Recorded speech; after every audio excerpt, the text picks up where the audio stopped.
me forever on fire.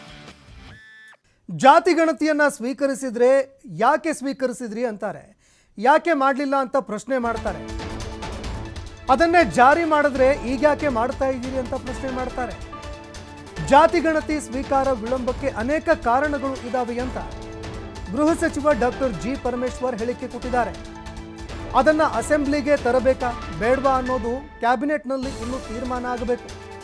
ಅದನ್ನ ಅಸೆಂಬ್ಲಿಗೆ ತರಬೇಕಾ, ಜಾರಿ ಮಾಡಬೇಕಾ, ಚರ್ಚೆಗೆ ತರಬೇಕಾ ಬೇಡವಾ, ಇದೆಲ್ಲವೂ ಕೂಡ ಕ್ಯಾಬಿನೆಟ್ನಲ್ಲಿ ತೀರ್ಮಾನ ಆಗಬೇಕು.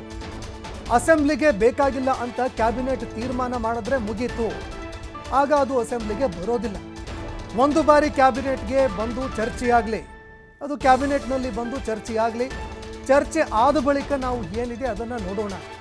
ರಾಜ್ಯ ಸರ್ಕಾರ 160 ಕೋಟಿ ಖರ್ಚು ಮಾಡಿದೆ, ಅದಕ್ಕೂ ಲೆಕ್ಕ ಕೊಡಬೇಕಾಗತ್ತೆ. ಹೀಗಾಗಿ ಜನಗಣತಿ ಕ್ಯಾಬಿನೆಟ್ಗೆ ತಂದೆ ತರ್ತೀವಿ ಅಂತ ಡಾಕ್ಟರ್ ಜಿ ಪರಮೇಶ್ವರ್ ಹೇಳಿಕೆ ಕೊಟ್ಟಿದ್ದಾರೆ. ತೀರ್ಮಾನ ಮಾಡಿದ್ರೆ ಆಯಿತು. ಈಗ ಅವರು ಈ ಸಂದರ್ಭದಲ್ಲಿ ಅದನ್ನು ಮಾಡದೇ ಇದ್ದಾಗ ನೀವು ಜಾತಿ ಗಣತಿ ಸಮೀಕ್ಷೆಯನ್ನು ಬಿಡುಗಡೆ ಮಾಡಿ ಅಂತ ಒತ್ತಾಯ ಮಾಡಿದ್ದು ಕೇಳಿದ್ದೀರ. ಈಗ ಮಾಡ್ತಾ ಇದ್ದೀವಿ ಅಂತ ಹೇಳಿದ್ರೆ ಈಗ ಅದಕ್ಕೊಂದು ವ್ಯಾಖ್ಯಾನ ನಡೀತಾ ಇರುತ್ತೆ. ಆದರೆ ಕ್ಯಾಬಿನೆಟ್ಟಲ್ಲಿ ಚರ್ಚೆ ಮಾಡಬೇಕು ಅನ್ನೋ ಒಂದು ನಿರ್ಧಾರಕ್ಕೆ ಬಂದಿದ್ದಾರೆ. ಅದಕ್ಕೂ ಕಾರಣ ಇದೆ, ಡಿಲೇ ಆಗೋದಕ್ಕೂ ಕಾರಣ ಇದ್ದಾವೆ.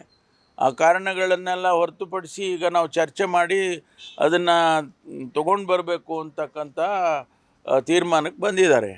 ಹಾಗಾಗಿ ಮೊದಲು ಚರ್ಚೆ ಆಗಲಿ, ಕ್ಯಾಬಿನೆಟಲ್ಲಿ ಚರ್ಚೆ ಆಗಿ ಆನಂತರ ಅದನ್ನು ಅಸೆಂಬ್ಲಿಗೆ ತರಬೇಕಾ ಬೇಡವಾ, ಹಾಗೆ ಬಿಡುಗಡೆ ಮಾಡಬೇಕಾ, ಒಂದು ವೇಳೆ ಅಸೆಂಬ್ಲಿಗೆ ತರಬೇಕು ಅಂತಾದರೆ ತರಬೇಕು, ಮುಂದಿನ ಅಸೆಂಬ್ಲಿಗೆ ತರಬೇಕಾ ಅಥವಾ ಅನಂತರ ತರಬೇಕಾ, ಅದೆಲ್ಲ ತೀರ್ಮಾನ ಮಾಡ್ತಾರೆ. ಫಸ್ಟ್ ಕ್ಯಾಬಿನೆಟಲ್ಲಿ ಆಗಬೇಕು.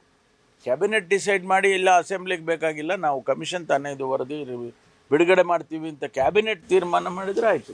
ಈಗ